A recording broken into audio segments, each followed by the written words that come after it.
My name is Anna. That night, the wail of fire truck sirens tore through the quiet darkness of our small neighborhood, and the neighbors poured out, crowding the yard.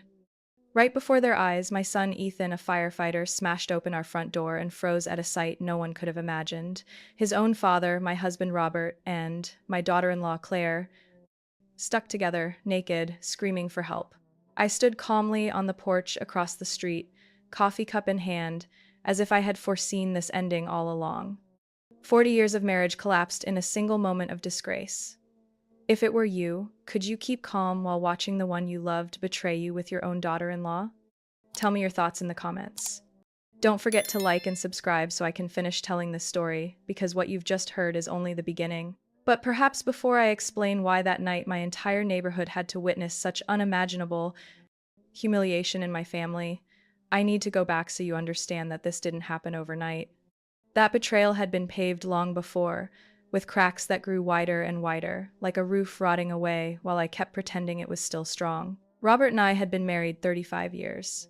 When we were young, we started with nothing. I loved baking, and he was resourceful and good with numbers. We scraped together every dollar to open our first bakery in a small Texas town.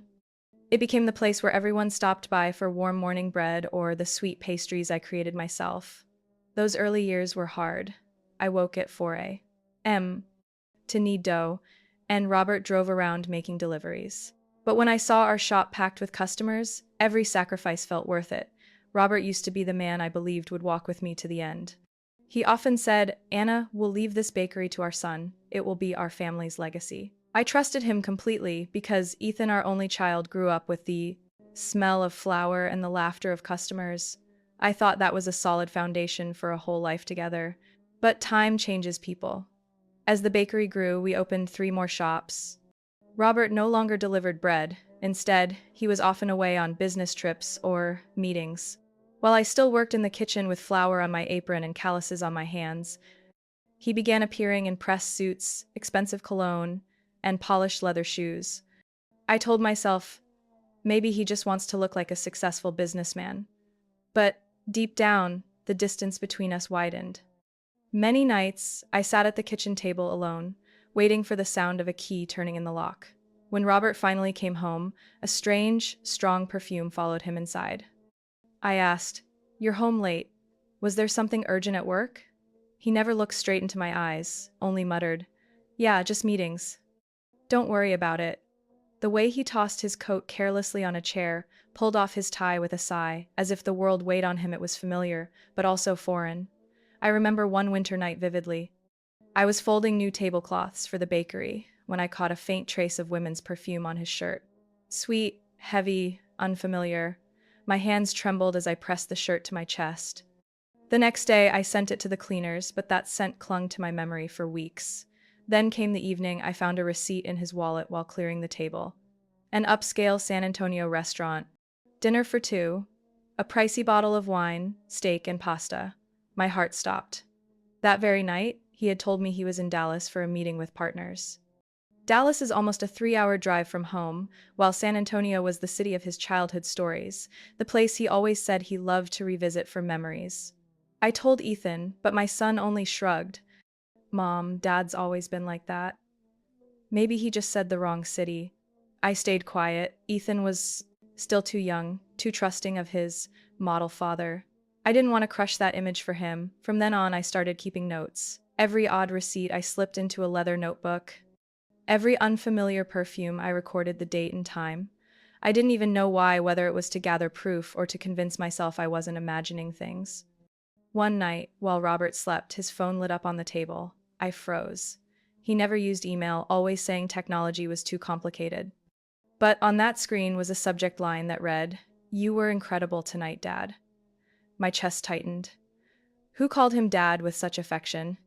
I scrolled, but found nothing else, just a bizarre email address full of random characters. My hands shook so hard I could barely set the phone back down. I glanced toward the bedroom. Robert snored softly, his face peaceful, guiltless. I sat motionless, feeling thousands of needles piercing my heart. After that night, I never slept soundly again. I baked and worked as always, but I watched him closely. I noticed how he avoided my eyes, how hugs had grown rare, how our conversations dwindled to business and health. The warmth of our marriage had vanished, leaving only cold distance. One dinner, I tried to bring back an old memory. Do you remember when we first opened the shop? We promised each other that once things were steady, we'd travel together? Robert lifted his glass of wine, shrugged, and said flatly, "I'm too busy, Anna. Maybe another time." That short answer told me everything. In his heart, there was no longer a place for me. I lived like a shadow in my own home. By day, I smiled at customers, kneaded dough as always. By night, I was the lonely woman hunched over a thick notebook, surrounded by receipts, scraps of paper, notes about perfumes, and emails. I told no one, not even Ethan. I knew one day the truth would reveal itself, and when that moment came, I would have all the proof I needed so that no one could deny it. And just like that, those tiny cracks paved the way for the real storm to strike. I still remember that fateful afternoon, an ordinary day, or at least that's what I told myself. I had just finished my shift at the bakery, my hands trembling from kneading dough since dawn.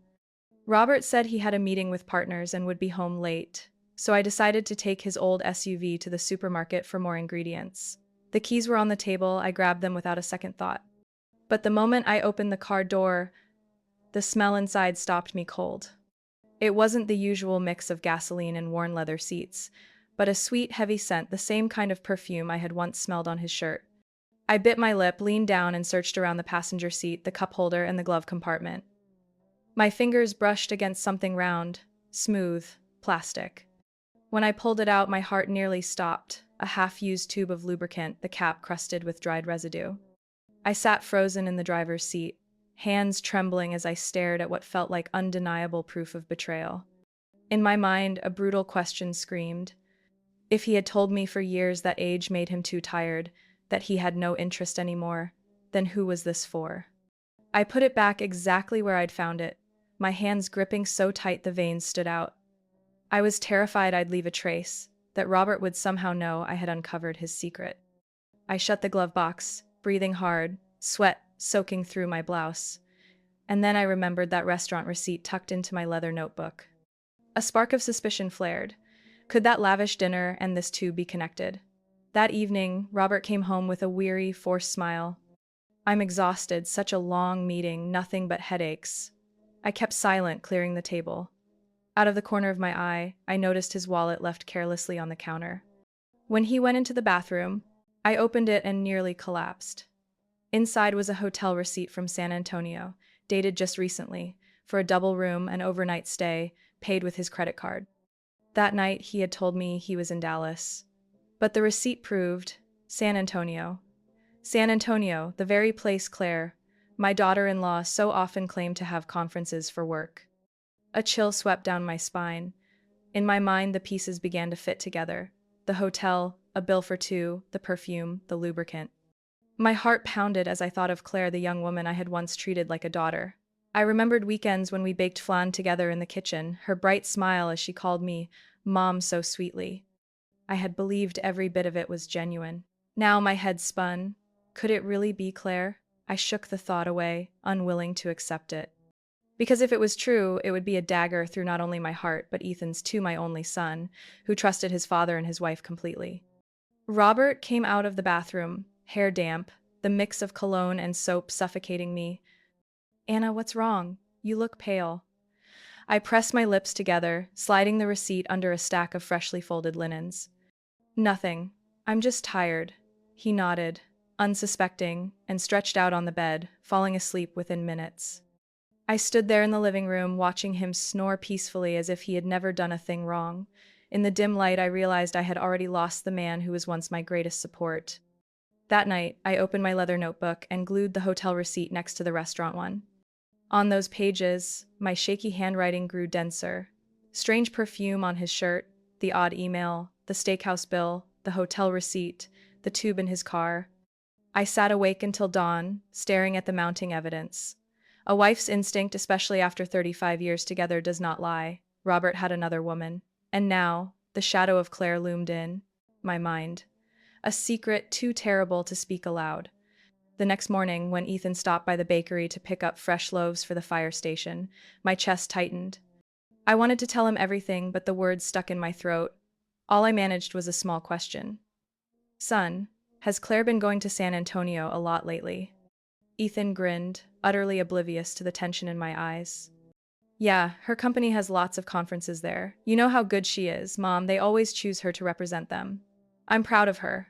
That proud smile stabbed through me. I couldn't say another word, only turned away quickly to hide the tears in my eyes. That evening, I sat in the living room, watching Robert distractedly flip channels on the TV. Every move felt foreign now, the way he held his glass of wine, the way his eyes darted to his phone, the tight smile when he texted back. Each gesture was a piece of evidence that he was living a double life. And in my head, the most horrifying question surfaced, one I never thought I'd ask myself. Was Robert betraying me, with Claire, my own daughter-in-law? That was the moment I knew our marriage had crossed a line it could never return from. I knew I couldn't just sit there, clutching a pile of receipts and hunches without doing something. My heart was shattered, but my mind was oddly clear. 35 years as a wife, a mother, and the owner of a bakery had taught me one thing. When everything is about to collapse, I must stay calm so no one can drag me down with them. I thought of an old friend, Linda, who once came into the shop to confide about her husband's affair and had hired a private detective to gather proof. My hands trembled as I called her, my voice catching in my throat. Linda, do you remember that detective you mentioned? I need to get in touch. Linda was quiet for a moment, then answered steadily. Anna, I understand. I'll give you Mr. Howard's number. He's discreet and trustworthy. I wrote down the number, my palms slick with sweat. When I dialed, my heart pounded so loudly I could hear it. A calm, deep voice answered. This is Howard. I hesitated, then rushed out the words. I'm Anna Roberts. I need to know the truth about my husband. He might be cheating on me. Howard sounded unsurprised. He'd probably heard hundreds of starts like mine. Calm down. I'll need some basic details. Names, appearance, routines, vehicles. I'll follow him. I'll send you the results. A few days later, while I was still kneading dough in the bakery, my phone buzzed. A message from an unknown number. Mrs. Anna, check your email. I just sent photos. I wiped my hands and opened my inbox. My heart sank. In a grainy streetlight photo, Robert had his arm around a woman as they walked into a 4-star hotel in downtown San Antonio. The woman was none other than Claire, my daughter-in-law. She wore a black, form-fitting dress, smiling, her hand clasped in Robert's, like a lover's. The second photo showed them at the front desk, signing for a double room. The third showed Robert leaning in to whisper something. Claire tilted her head back, laughing, eyes sparkling with a look I'd never seen on her since she joined our family. I went numb. The kitchen seemed to collapse around me. I braced my hands on the counter. Flour smudged my palms, which felt icy. Everything I'd suspected was now visible. That evening, when Robert walked in, I looked at him with a stranger's gaze. He feigned exhaustion, shrugged off his coat, loosened his tie, and dropped into a chair with a familiar sigh. I forced a thin smile, poured him a glass of water, and said nothing. In my head, a voice kept repeating, "Don't let on, don't let him know. It's time to prepare a counterstrike." Over the next few days, Howard sent more photos and some videos. There were shots of Robert and Claire dining in a fancy restaurant by candlelight, raising glasses to one another like a real couple. There were photos of the two of them leaving a lawyer's office, clutching thick folders. Howard even wrote, Mrs. Anna, I overheard something. They're talking about transferring ownership of the bakery chain. It looks like they might use forged documents. I shuddered. They weren't only betraying me. They were trying to steal 35 years of my work. Every lump of dough, every loaf, every night spent by the oven, suddenly it was something they planned to hand over to themselves. At dinner, Robert rambled on. Anna, I think we should hand the business over to the younger generation. Our time has passed. Claire is capable, and Ethan is busy at the firehouse. Maybe we should start a gradual transfer. I set down my fork and looked him straight in the eye. You think Claire can replace me at the bakery? Robert forced a laugh. Well, she's educated, has connections. You should rest more. I wanted to scream, to slam the table, but I swallowed my anger and nodded slightly. Maybe you're right. I should think about my health. Robert believed I was convinced. He didn't know that in that instant I had built a cold wall inside me. I began to prepare. I bought external hard drives and carefully copied every photo and video Howard sent. I logged dates, places, and possible witnesses. I hired a young attorney under the pretense of seeking advice about expansion, when in fact I was learning how to protect ownership and preparing divorce paperwork.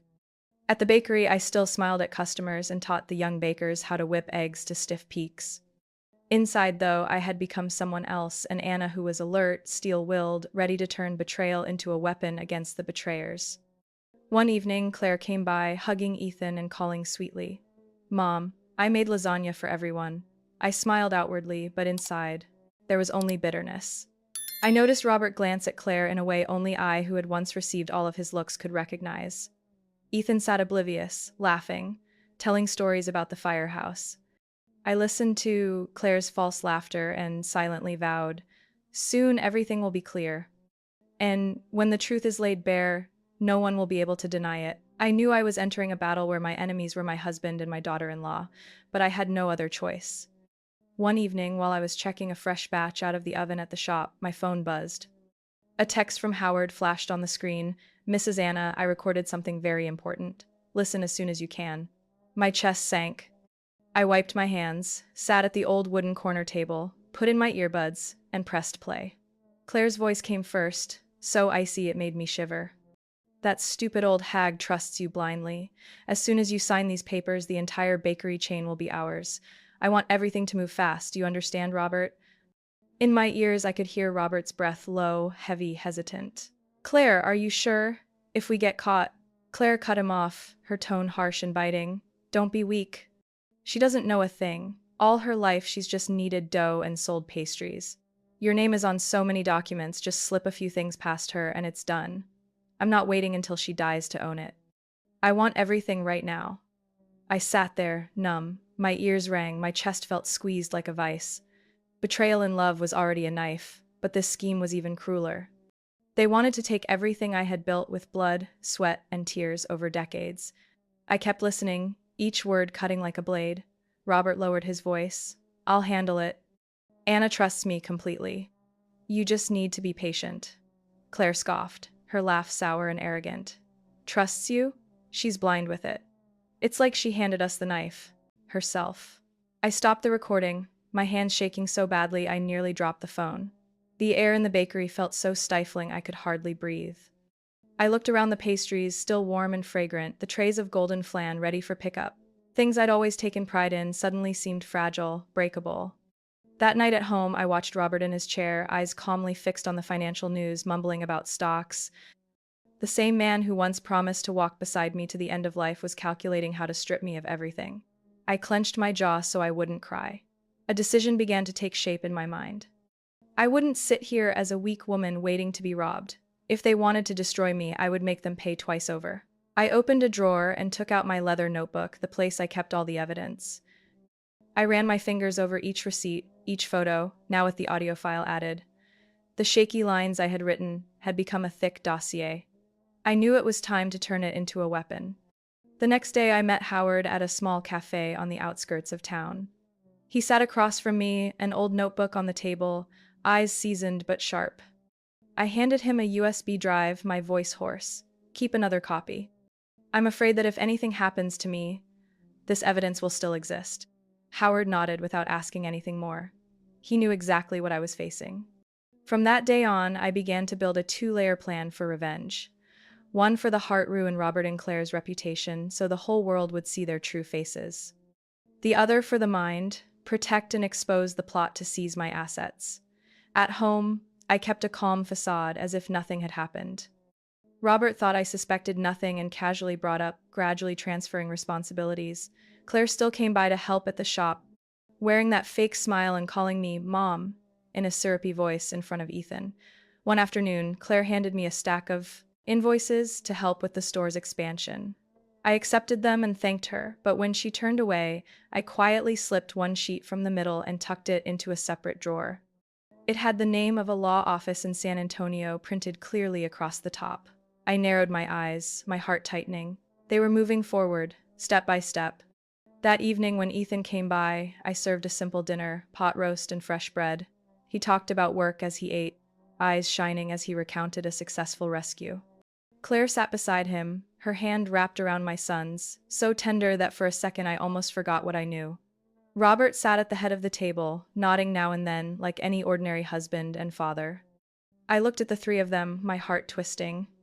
A family that seemed warm, when I knew I was just a puppet in their play. I swallowed my tears and smiled. "Eat more, son. You look thinner lately." Ethan smiled back, his eyes warm. "I'm fine, Mom, just lots of shifts." I gazed at Ethan and made a silent vow. "Son, I won't let anyone ruin you. I won't let anyone turn my life's work into a filthy bargaining chip." That night, when Robert was asleep, I opened my laptop and wrote out notes for the battle ahead. I laid out each step. Back up the evidence, prepare the legal papers, and above all, stage a scene where Robert and Claire would bury their own reputation. They called me a stupid old hag, but the very stupidity they despised would become the weapon that made them pay. I began stepping into another role, not the simple wife who only knew how to knead dough, but someone silently preparing to watch the betrayers collapse on their own. The betrayal had shattered my heart, but that very pain forged a cold, calculating side of me I never knew I had. First, I needed evidence firmly in my hands, and I needed a strike so undeniable they could never talk their way out of it. I didn't want blood, didn't want to hurt anyone physically. What I wanted was their true faces laid bare for the community, for my son, for everyone around us to see. So every action I took was measured, discreet, and deliberate. That little tube, the one that made me tremble when I found it in the car, became bait for my first move. I won't describe details here because they don't matter. What mattered was that I swapped it out quietly, carefully, so that if it was ever used, the result would be a shocking, undeniable mark. Something they could never hide. Every time I thought about it, I reminded myself, the goal wasn't harm, it was exposure. I fought to keep vengeful thoughts from turning into cruel acts. Then came the recorders, not to make some flashy trap, but to preserve their own words, their insults, their schemes, the greedy deals they thought no one else could hear. I tucked the devices in hidden corners of the bedroom and living room, the places they thought were safe for whispers. I checked the batteries, tested the placements, synced the times so every second and every word would be precise. Listening back alone was bitter, hearing the tender voice that once was for me now used to curse me, hearing Claire spit out cruel names that made me wonder how a human could be so false. I also needed a public moment, a scene no one in the neighborhood could ignore, something to rip their masks off in daylight. I considered ways, then reminded myself, no danger to anyone. I crossed out ideas that risked real harm. Instead, I planned an incident loud enough for neighbors to call the fire department, and when the trucks arrived, sirens, red lights, shouting the chaos would force the truth into the open. I didn't need to note down the mechanics. What mattered was the effect, the sound, the lights, the cries, and the panic on their faces when they thought they were safe. Meanwhile, I copied everything onto a USB drive, not just photos and videos, but audio files, transaction lists, odd receipts, vague messages. I organized them into folders labeled with dates so no one could ever claim that was fake or she staged it. I put the originals in a safe place and spread out the copies, one in the shop's safe, one with Howard, one hidden in a drawer only I knew about. That USB was my insurance policy, my final guarantee. Divorce papers were another tool, prepared as legal armor. I didn't rush to file out of anger.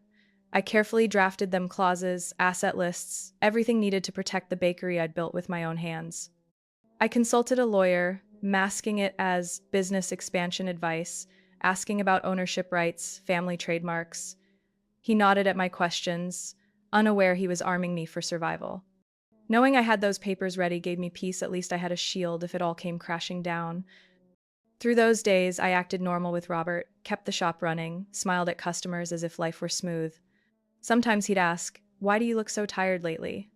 And I'd shrug. "Just busy, that's all." He suspected nothing. Claire kept showing up, flattering Ethan, chatting about menu changes, some promotion plan.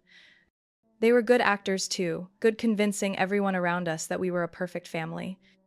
But late at night, in the quiet kitchen, I leaned on the scarred wooden table, staring out the window at the flickering streetlights. I heard the faint hiss of the oven, smelled fresh flour, felt the weight of everything I had poured into life, work, time, the harsh years. I asked myself who I was now, a woman who had bent to every change, sacrificed to build something that wasn't just wealth, but a reputation in the community. Now it was under threat, and I realized my dignity mattered even more than the assets. Some nights I stayed up, listening again to Howard's recordings, every whisper of Claire, her cold voice plotting, calling me names I can't repeat here. I wrote down each phrase, time-stamped it, noted places, possible witnesses. Doing this steadied me. When you're betrayed, you face two paths: let the pain swallow you whole, or turn it into action. I chose the second. I thought often about Ethan, my son. I never wanted him to witness his family shattering in the ugliest way. My goal was to reveal the truth, but in a way he could withstand, so he wouldn't be scarred more than he already would be. Every detail I arranged considered him, his feelings, his honor, his future. Day by day, my plan sharpened. I wasn't some gleeful avenger reveling in their shame. I was a woman reclaiming control of her life. Each step, from the tube, switch, to the recorders, to the backups, to the divorce papers, was deliberate and conscious. Maybe not clean, but in a world where betrayers would sell their souls for ambition, I had no choice but to act. And when everything was in place, I sat down one last time, staring at the old photo on the shelf the day we opened the bakery, Robert and I holding hands, eyes bright with hope. I laid my hand on the frame and whispered a vow. Anna, don't let them take it all. Then I stood, wiped my hands, straightened my apron, and went back to kneading dough, because life still had to go on. And for their next act, I would be there, watching, until their play crumbled to nothing. I told Robert I had to fly to Nashville for a big contract, signing an excuse just believable enough that he wouldn't question it. I reminded him to take care of dinner and asked Ethan to cover the shop that afternoon.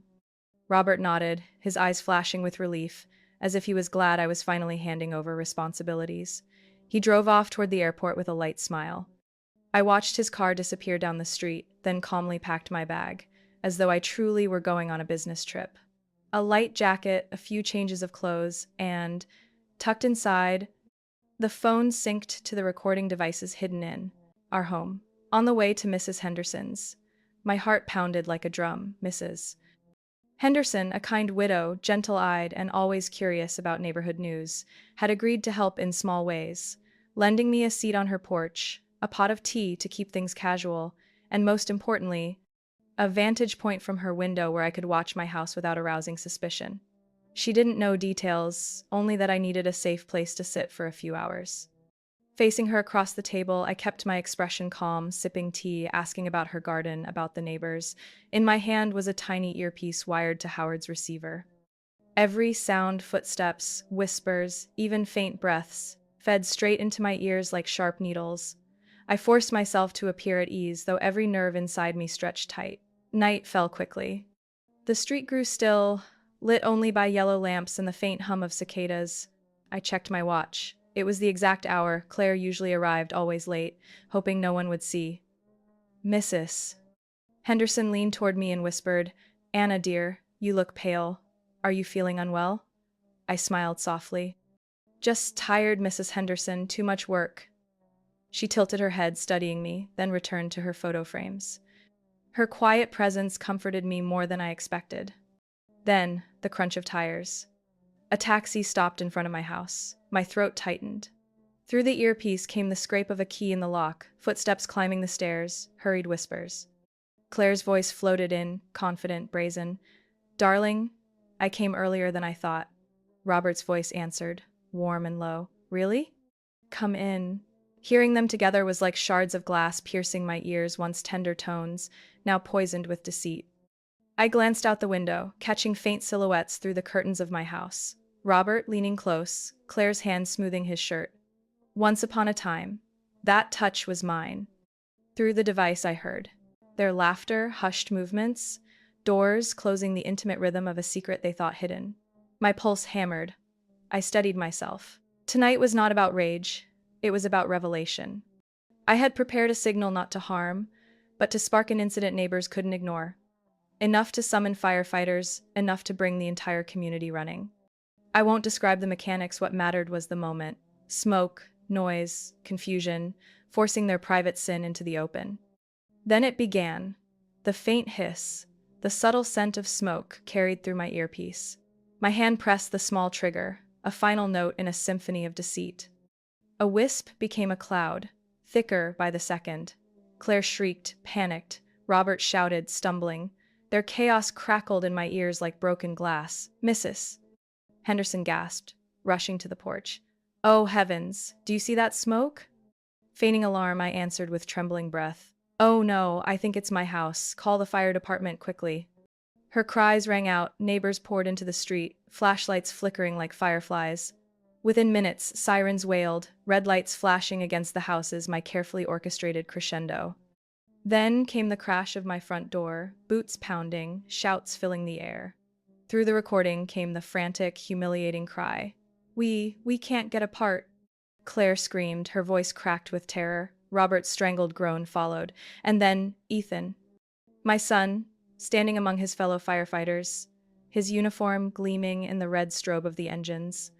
His face froze, pride turned to disbelief, horror dawning as he saw his father and his wife tangled in disgrace. My chest constricted as if iron hands crushed it. I wanted to shield him, to close his eyes. But the truth had already leapt into the light. Voices erupted across the street. Is that Robert? With Claire? Lord above. Phones raised, screens glowing, recording every second. Some neighbors wept, some muttered judgment, others simply stared as if watching a stage play stripped bare. I stood still, wind cutting across my skin, the sirens and shouts swirling. Oddly, I felt not triumph but emptiness then, slowly, a strange peace. It was over. The secret was gone. Mrs. Henderson squeezed my hand, her eyes wet. You did the right thing, even if it hurt. I shook my head gently, my voice steady. All I ever wanted was the truth.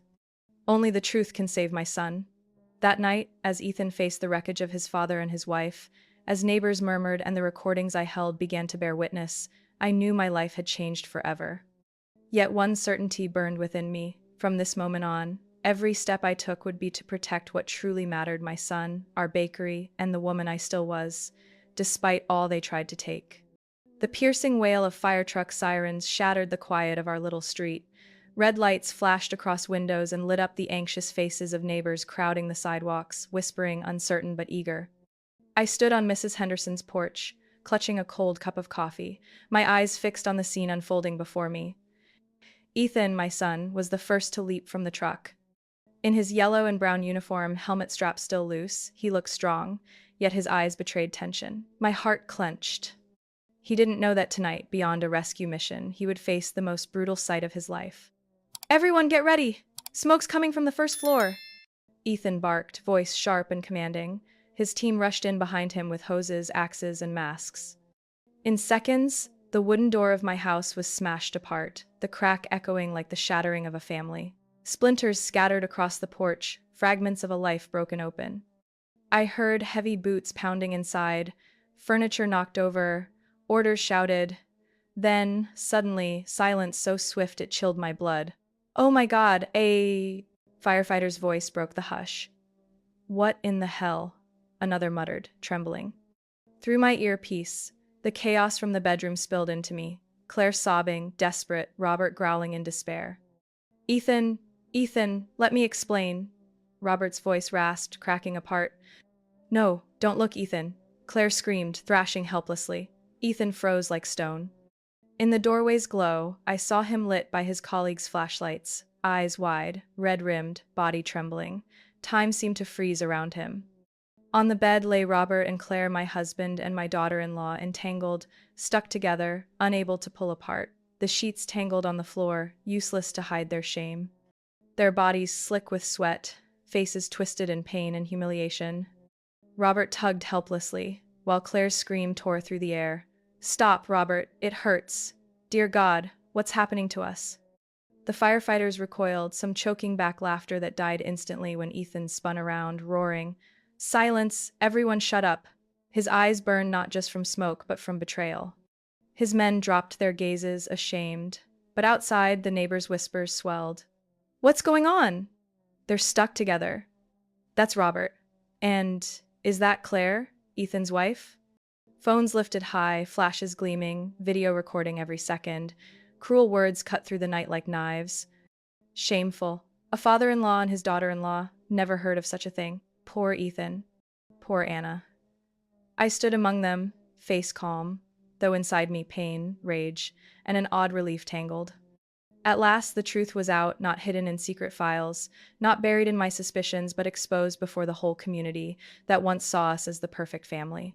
From inside, Robert bellowed hoarsely, "Close the door. Don't let them see. Ethan, help me, please." But Ethan's tears streaked down his soot-stained face as he shook his head. His voice cracked, yet every word struck like iron. "You're not my father anymore," Claire wailed, clawing at the sheets, her voice pitiful. "Ethan, forgive me. I lost my mind. Don't leave me." Ethan didn't answer. He turned, signaling his crew. "Separate them. Cover them. Get them out." Gasps rippled outside as firefighters threw blankets over the disgraced pair, dragging them from the bed. Robert's groans, Claire's sobs echoed through what once had been a home of laughter. They were carried to the waiting ambulance, the thin sheets unable to hide the evidence, unable to mask the truth. The crowd erupted, shocked cries, judgmental whispers, phones zooming in. "God, it really is Robert. And Claire, Ethan's wife, unbelievable. This will shame them for life, Mrs." Henderson gripped my hand, her eyes brimming. "Anna, I don't know what to say. You're so strong." I nodded, my gaze fixed on the ambulance doors, slamming shut. Inside, Robert and Claire shrank, pale with disgrace. As the siren wailed into the distance, I stood still, calm, as though I had always known this ending would come. The smoke in my kitchen had cleared, but the smoke of shame would cling to Robert and Claire forever, and I knew then no one would ever dare to underestimate me again. The hospital hallway was so still at night that every footstep echoed against the cold tile floor. I sat frozen on a gray plastic chair, my hands clenched tight as if to hold back the storm twisting inside me. The sharp scent of antiseptic filled the air, the pale fluorescent light casting a lifeless glow over passing faces. From above, the clock ticked steadily, each beat like a countdown to judgment. The emergency room door swung open. A middle-aged doctor, forehead damp with sweat, stepped out looking weary yet composed.